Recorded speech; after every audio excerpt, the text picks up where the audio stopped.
You're listening to Language Nerds Do Earth, the podcast about linguistics, culture, travel, and how they're all connected. Now, it's time for your language nerd hosts. One in China, one in Spain. It's Patrice and Rachel.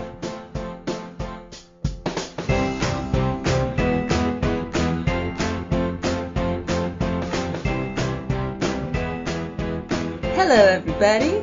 Welcome to Language Nerds Do Earth. I'm Patrice. And I'm Rachel. This is episode number 12. Today, we're going to talk about mistranslations. Woo, yeah. I'm super excited about this one. Me too. Actually, last week, I said that food is my favorite thing in the world, but I would have to say that talking about language and mistranslations is also my favorite thing in the world. Yeah, and I was just saying actually to you how I used to read bad translations for hours at a time. Funny. It's really fun. They're fun. Yes. And we have a lot of good ones for you guys from ourselves and also from the internet. So yeah. Yeah. Before we jump into anything, I want to pay our respects to Anthony Bourdain. Yeah. Yeah, so upsetting. I mean, actually, I think his mission was kind of similar to ours, except he had a much bigger scale of audience, you know? Definitely. Like he made people curious about the world, you know? Mm-hmm. Through food and... Rest in peace, Anthony Bourdain. Yeah, very, very sad. Yeah. So today, first of all, we're going to look at our language news. Then we're going to take a look at some funny translation fails. Next, we'll talk about why it's so hard to get an accurate translation. Then we're going to talk a little bit about what's in the future of translation, new developments and new technologies. And finally, we'll get to our Lost in Translation moment from Kate. Yay! In Germany/US. Yeah, I'm excited about that one. I haven't heard the whole thing. Okay. Oh, and also today we have a review. Yeah. Yay! From MK in USA. Thank you, Rachel and Patrice. Listening to your podcast is my number one go-to at the end of a busy day. Your topics are interesting and always make me laugh. I especially like that you teach me about the different languages and cultures. And in between your episodes, your website keeps me entertained with additional information and links. Thank you! Aww, that's so nice. Yeah. I'm so glad that we're saying things that you feel like you can relate to and make you laugh. Yeah. Not just ourselves. Definitely. And that we can be some kind of a relaxation at the end of a long day. Mm-hmm. That's awesome. Really appreciate your review. Thank you. Thank you so much. Mm-hmm. Okay, so first we have some language news. Yeah, so this article is called How Learning a New Language Improves Tolerance. Mm-hmm. And as you might be able to gather from the title, it talks about how learning a language improves tolerance. Yeah, so there are two ways that language helps us improve tolerance. Mm-hmm. I totally relate to it. So first thing, when you learn another language, you also learn another culture. And so it opens up your eyes into a way of doing things that's different from your own. So you develop a cultural competence. Yeah. And then the second way that language improves your tolerance is you get more comfortable when dealing with unfamiliar situations. So you have a higher tolerance of ambiguity, which is very real, too. Oh, yeah, for sure. Mm-hmm. I can totally relate to that, you know. More like at the beginning of learning the language, but, I mean, still. It happens, like, in Spanish. Sometimes it's like, okay. Yeah, I don't know what just happened. You know, something went over my head, but... Yeah, kind of like with our Lost in Translation moment last week with Ride, who he kind of understood what was going on in Yeah. Seth's story, but he missed the entire point. Right. And that was like a super important detail. And obviously he was listening to Seth talk, but missed the part where he said, this is what happened in the movie. Yeah. So, I mean, that happens to me all the time in China too. Like, obviously, my Chinese is getting better, slowly but surely. But Cool. yeah, I'll communicate with somebody and they'll communicate back and I'll understand like a few words. But that's like best case scenario. For the most part, I'm just like, crap. I can talk to you, but I can't understand your response. Right. Okay. Well, at least it's coming along. So, what about higher cultural competence? Do you have any thoughts about that one? I mean, I think that part of learning a language is also learning about the culture. I never have taken a language class that was completely separate from cultural learning. You know, we're always learning about festivals. Yeah. Or different cities or Right. regions or what people liked to do. And so they are, I think, completely linked. So you can't separate them. Yeah, exactly. In my Chinese classes too, interestingly, we learn a lot about the history of Chinese because of the characters. So like this symbol used to be sun, but now it's date, but it's only used in these contexts. And this one used to be dawn, but we don't really use it anymore. It's just like for pronunciation and other characters. It's super interesting to learn more about another culture because of the language. You know, funnily, I'm thinking about learning Italian. Ah, yeah. And we spent like a good amount of time learning all the different types of coffee. That's amazing. That's so cool. She was like, this is so important. You have to know this if you're learning Italian. Yep. She's not wrong. Very true. Did you develop like a higher appreciation of coffee from that class? I mean, I was not living in Italy, so I didn't get to actually have it at the moment. Yeah.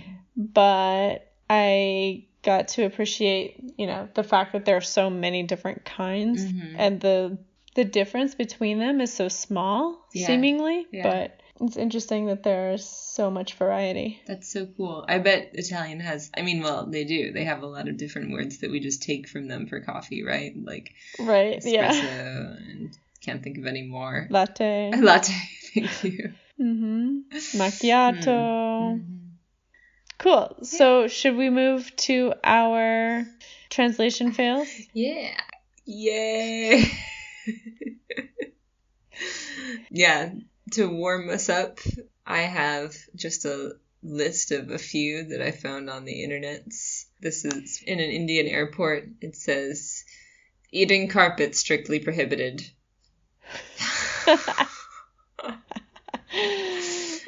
Oh my god. And then, oh yeah, there's this one outside an elevator. It says, due to happenstance beyond our control, this elevator is so broken. Not just broken, it's so broken. And this one, okay, one more. This one, it's actually supposed to read meatball, but it's transliterated from Arabic. And the translation of meatball, for some reason, comes out to be Paul is dead. I've seen that one. Yeah. It's actually, it turns out to be a Kurdish word. So the hotel where this food label was placed just like totally failed in all ways. Have you ever seen the YouTuber Alonso Larone? I don't think so. Well, he does a lot of fails, and a lot of them are like native English, but that's one of them, and he's been saying it for years. He's like, Paul is dead.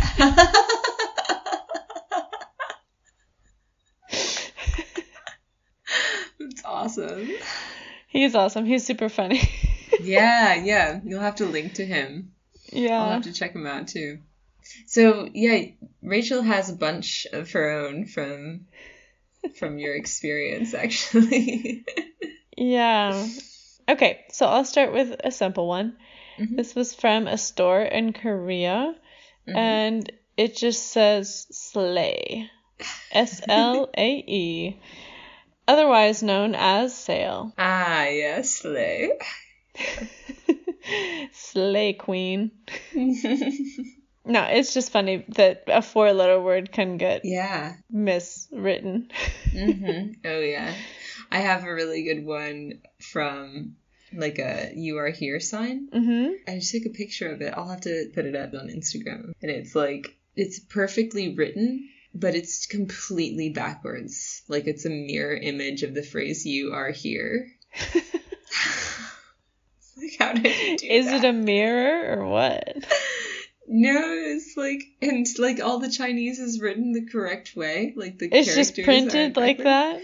Yeah, it's just printed like "you are here" from right to left. Okay. Alright, what's your next one? Okay, so this is from a food stand in Madrid, like at Christmas. And they were selling a lot of different types of cakes. And they were selling tarte de queso, which they translated as quiz cake. Queese cake. Oh, that's so Which cute. to me is hilarious because it sounds like queasy, like this cake's gonna make you vomit. Yeah. Oh, that's nice. I like that one. It's like queso, Cheesecake. but like cheese. Queeze. Right, because queso is QUE in Spanish. Yeah. Yeah. They tried. They did. I have another one. Actually, it's funny. It's on literally every single metro in Shenzhen. And it's like the automatic doors that open and close on the train. There's a sign on it that says, "Watch out for pinching." Like, yeah, because the doors can close on you, but it's definitely not called pinching. But I really like that one. Watch out! It's very cute. The door's gonna pinch you. Yeah. Yeah, that was like a huge fail. It's on every single metro. You know how many metros there are in Shenzhen? There are like probably 15 lines. Oh, wow. It's amazing. Okay, so I was in Granada last summer, and we were eating at this restaurant, and I feel so bad, actually, because we were openly laughing so much about this menu, and then our waiter came over, and I don't know how it came up, but he's like, "Yeah, I translated the menu." Oh, no. We were like, "Oh, I'm so sorry." Like, hopefully he didn't see us laughing, but... Yeah. Oh, that's cute. He probably didn't know you were laughing about. I mean, we took a picture, but... Anyway, the funniest statement was "sirloin to your licking." They were just... He was just one letter off. Liking. Yeah. You know. So close. Damn. But it changes the meaning quite a lot. Yeah. Everybody's over there licking their steaks in Spain. Yeah. It's awesome. I took a picture of this. I went whitewater rafting last weekend, and there was a sign like, be careful. And so it was translated into English, and it just didn't make any sense. It was just gobbledygook. So it said, "Dear visitors, in the play, the drift process is very easy to lost body articles. Please do not bring any valuables carry drifting in the body. If lost, all responsibility is borne by yourself. I hope that visitors to understand and support." I mean, yeah, it's like more or less understandable, I guess, but it's very awkward. They tried, so that's what's important. Right. All right, next one for you. Okie dokie. Okay, actually, Amelia found this one recently at an Indian restaurant. Mm-hmm. It said, "They beaten of mango." What? It was translated from batido de mango, which batido is a smoothie, Mm-hmm. which means beaten. So Batido very de literal mango. Google Translate. Oh, that's nice. I like that. Did you have another one? Oh, yeah. It was supposed to be smoking area, but they missed the O, and it's smacking area, like smaking area, SMAKING. Smack, smack. Yeah, go over there if you want to smack. All right. That's funny. I also saw another one here in Spain.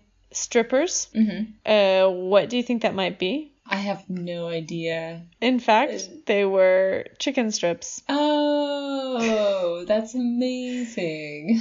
Strippers. There's something like $3.95.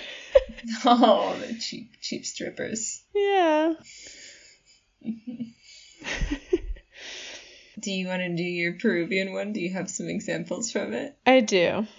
So this is from a restaurant in Peru, and I just feel like they could have used the help of somebody who spoke English instead of relying on Google Translate. So pretty much almost every single one of them was wrong. Aw. But, so the first one is funny. Trucha frita con papas dorados. Okay, fried trout. Mm-hmm. Good so far. With dads gilded. What? What is that? So apparently it translated papas instead of potatoes as papas, dads. Yeah. And then, golden, gilded, it said. We also have pork scratching trout. What? Which is chicharrón de trucha. Some of these things just can't be translated, but Yeah, I was about to say, I'm sure like, that it's food not is pork so- scratching trout.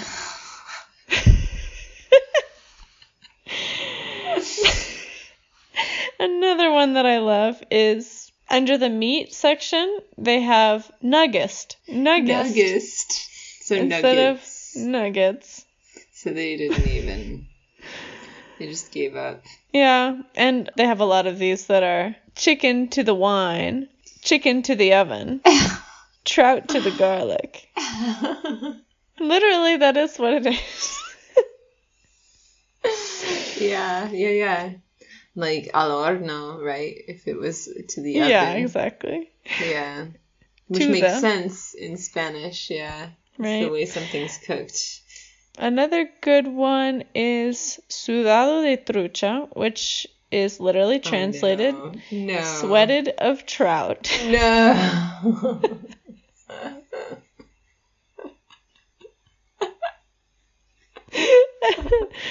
And also trucha a lo macho, trout to the male. Uh-huh. Mm-hmm. Male as in not female. Mm-hmm. And yeah, they really just could have used somebody on Fiverr or something, pay them $5, say like, Yeah. translate this. Yeah, fix it. Yeah, I know. I see it all the time here. Sometimes I just want to, like, volunteer. Like, look, this is incomprehensible.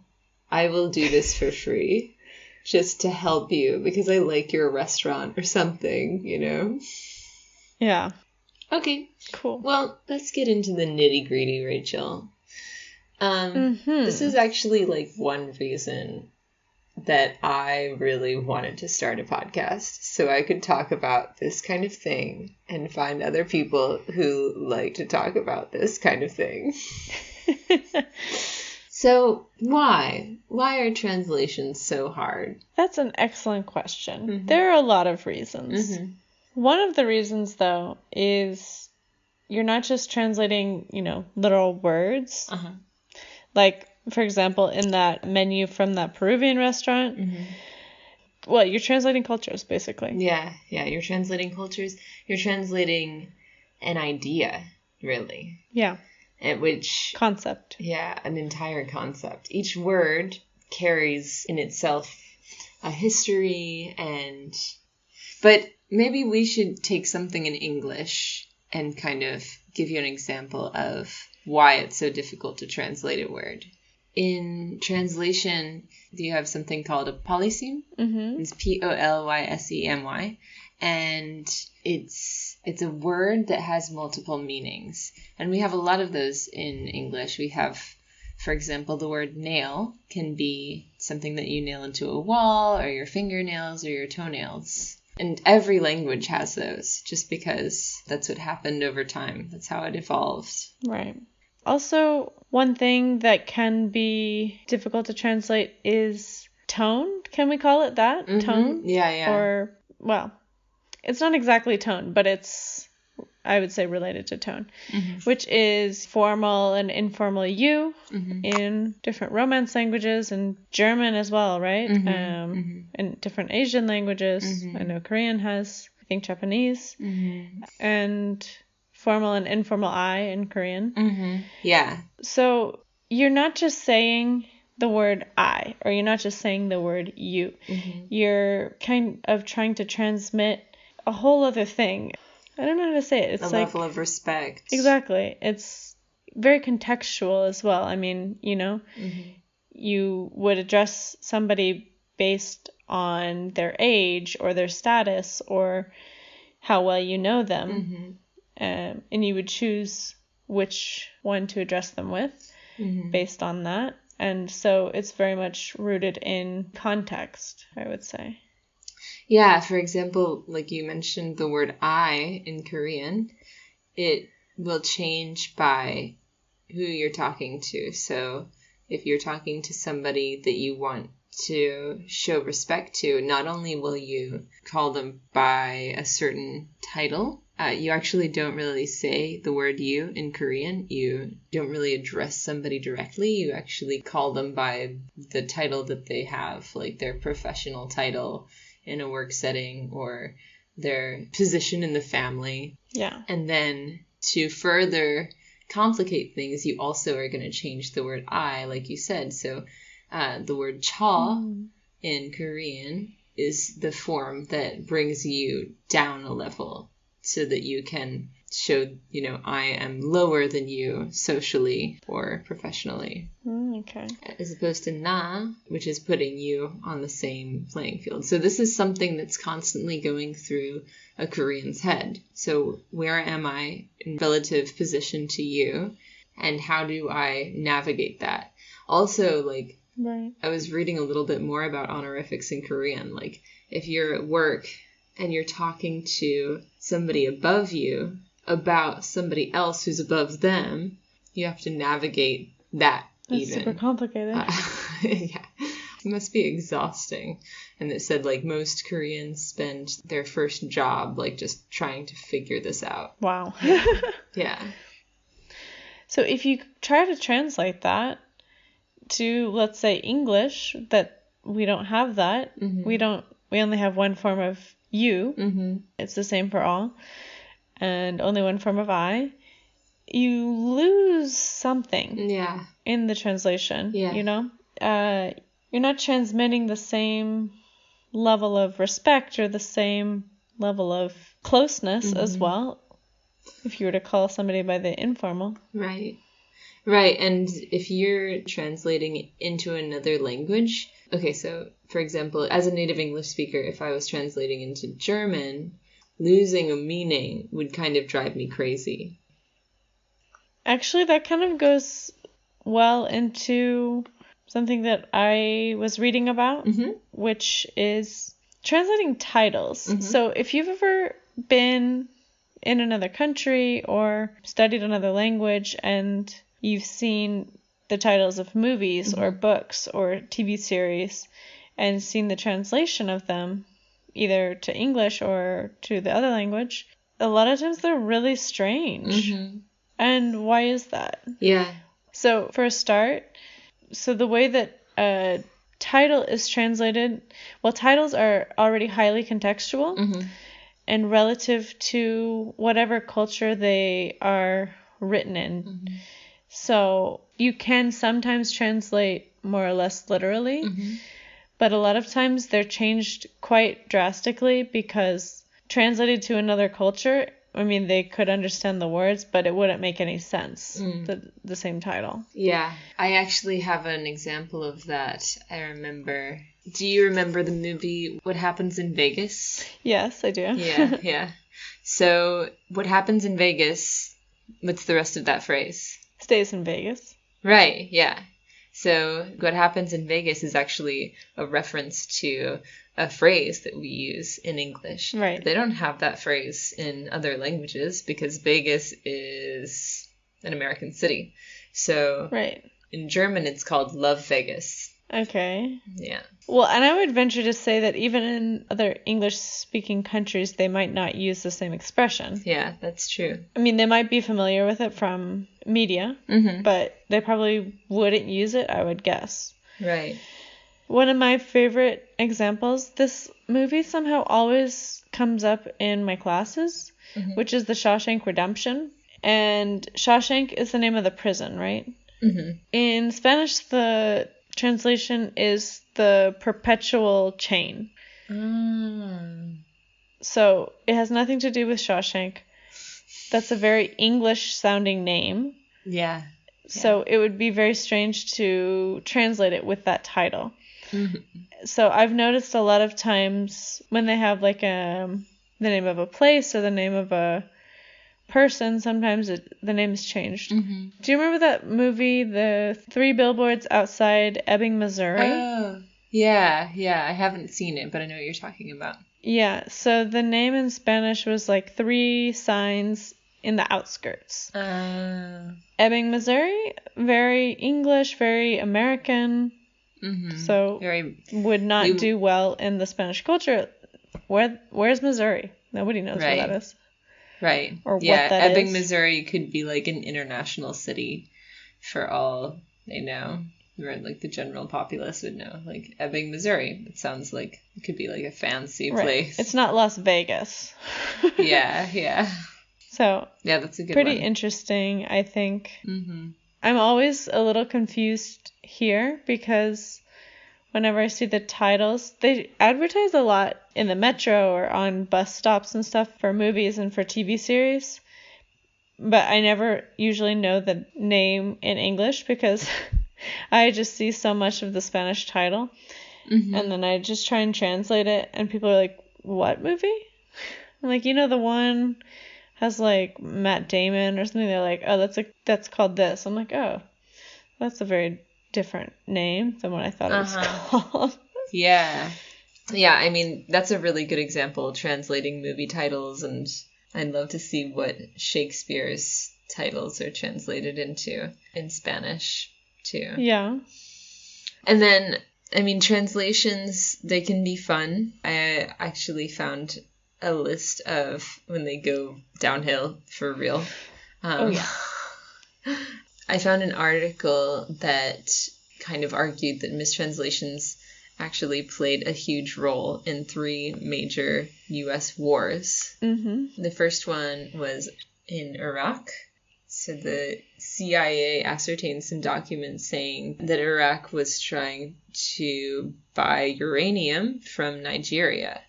And so this was back in 2003. And it was like top level clearance, so nobody was able to get their hands on it.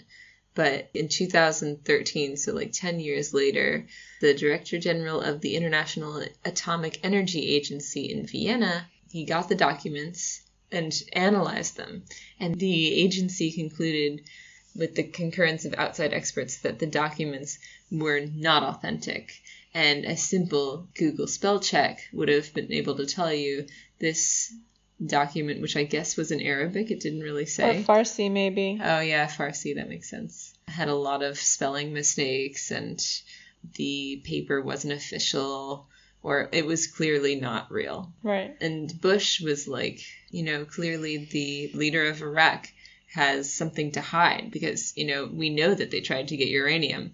Maybe they did, maybe they didn't, but that document wasn't like a real thing that they were using to get uranium. Yeah. Sorry, I found that the date that he made the speech was in 2003, and the CIA had received intelligence between 1999 and 2001. Ah, okay.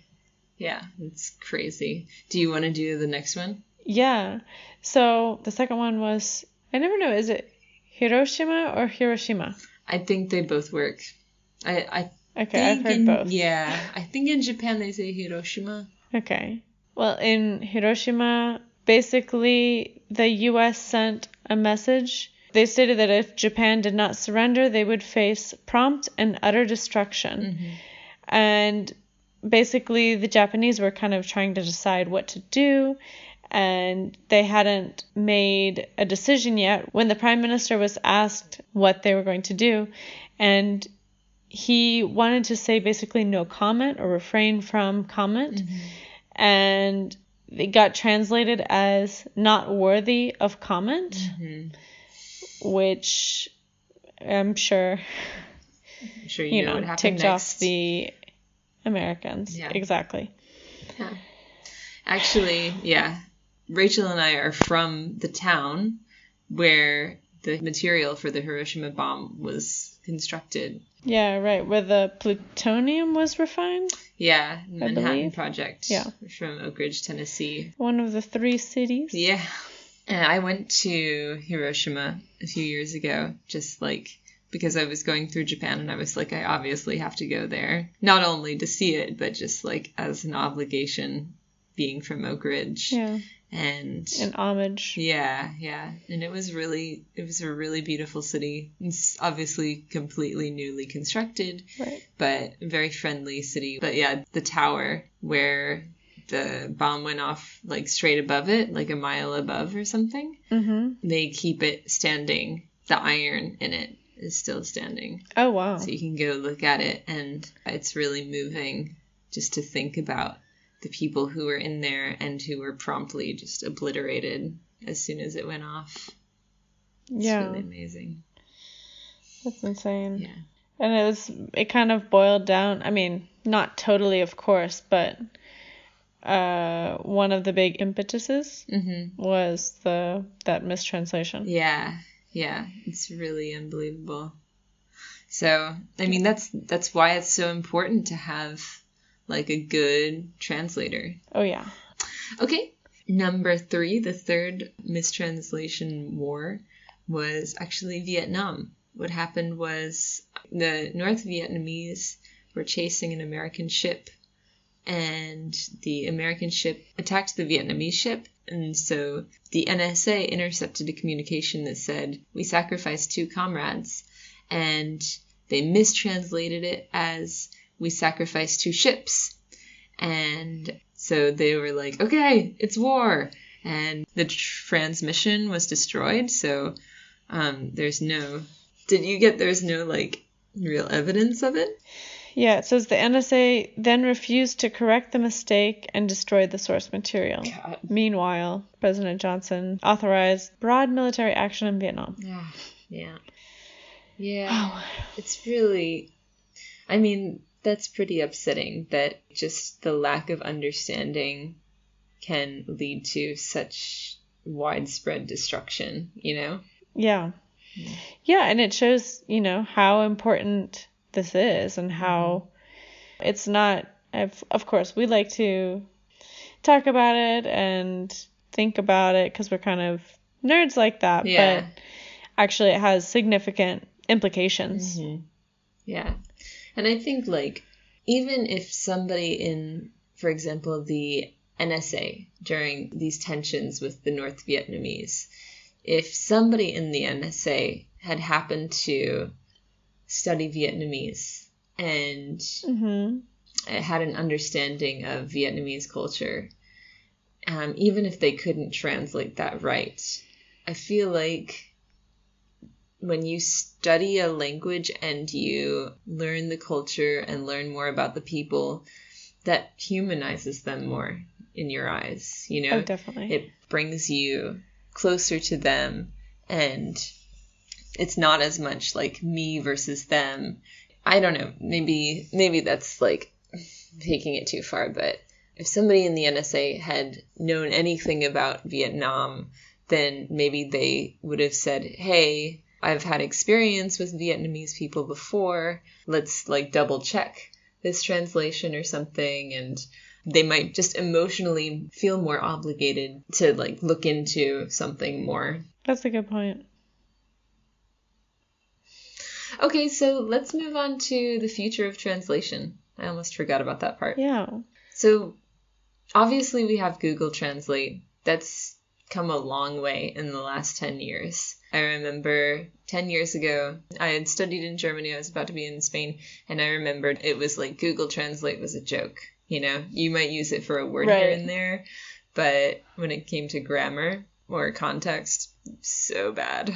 Yeah, I remember using it like in maybe high school, early college, and it was not good. Yeah.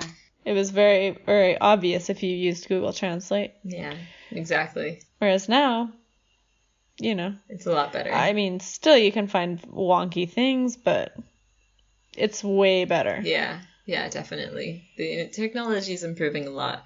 And actually, translation is one thing, but interpretation, which is voice, so the sounds. So translation is on paper and interpretation is with speaking. And yes, important distinction. Yes. This is really crazy. Have you seen the in-ear interpretation devices? No, I had never seen this, and it's so cool. Isn't it crazy? It's amazing. What age are we living in? I know, the future is now, man. So there's one. There are a few on the market right now that are actually relatively affordable. This one that I found just from a quick search is called the Dash Pro. And you just put like a little earbud in your ear, and it takes the language and automatically interprets it into the language of your choosing, which is nuts. It's so crazy. It shows like in their videos, their little promo videos, like a Japanese guy walking down the street, and he stops to ask this guy, I think they're in like New York or something, for directions. He's like giving him some directions. Nuts. Yeah. It reminds me of, what app was it you talked about on an earlier episode? Oh, yeah. Where you can like talk into your phone and then they can talk back and it translates it automatically. Google Translate does that. I also have a Chinese app that does that now. You just hold down the button for the language that you're speaking, and it automatically translates it. It's still not perfect because sometimes I'll say something in English and then it'll come out and they'll just kind of be like, what?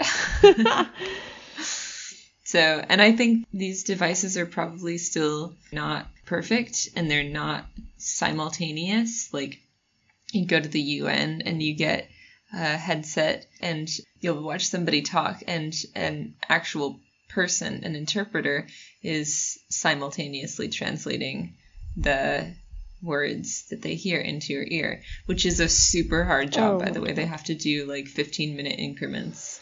It's exhausting.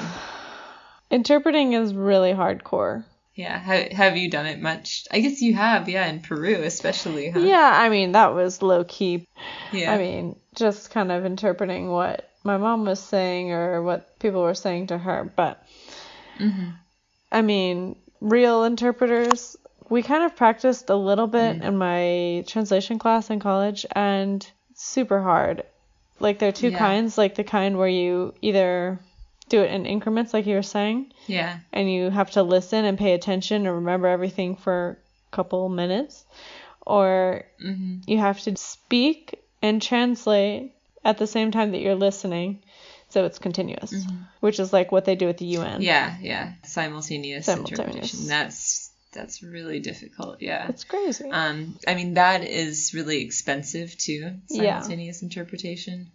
I worked for a language company, and I think the lowest I saw that people would ask for the cost of simultaneous interpretation was like $80 an hour. but I saw like up to $200 an hour. Yeah. Because they work really hard and they train really hard to get to the level where they can do that, especially like going both directions. Yeah, it's incredible. It's really amazing. Yeah. There's a really great book actually about interpretation called Corazón tan blanco in Spanish. It's Heart So White. That's probably not the title in English, but it's about like how every translation is like a polite lie. Yeah. And like at the top level, interpreters have to play a very delicate game of transmitting the right message and trying to do it in the right tone, but they might actually play like a bigger role than you think in being diplomatic. That's so true.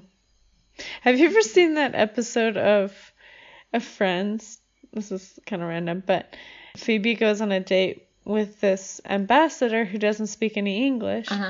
And so the interpreter has to be along, and part of it is that she can't think of anything to say. She's like, no, that's stupid. Just you make something up. So he says something. So he's that's like, so funny. Communicating for them, really. Yeah. Oh, that's hilarious. No, I haven't seen that one. Of course, that's a Friends episode, but yeah, that's pretty you can definitely see how that could happen, that they do play quite a role in determining like what gets said as well. Right. Which kind of brings us to our third point on the future of translation and interpretation. Is it a dying profession because of the advancements in technology? Which I hope it's not. I mean, it's a job creator for sure.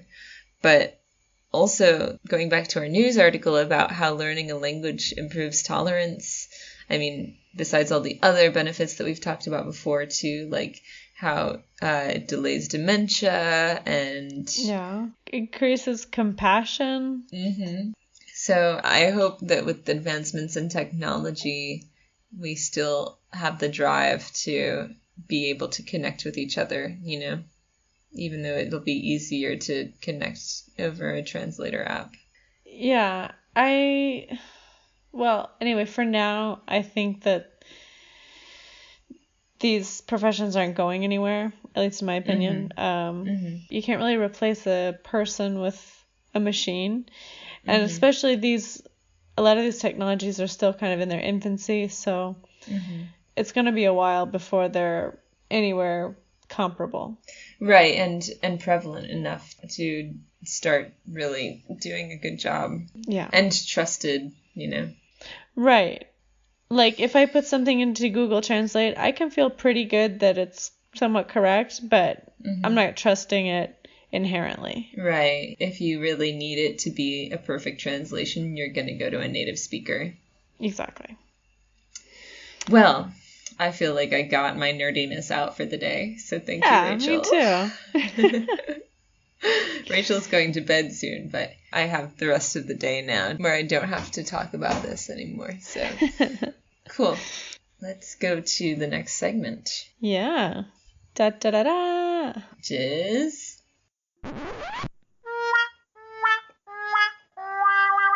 Lost in Translation. Woo!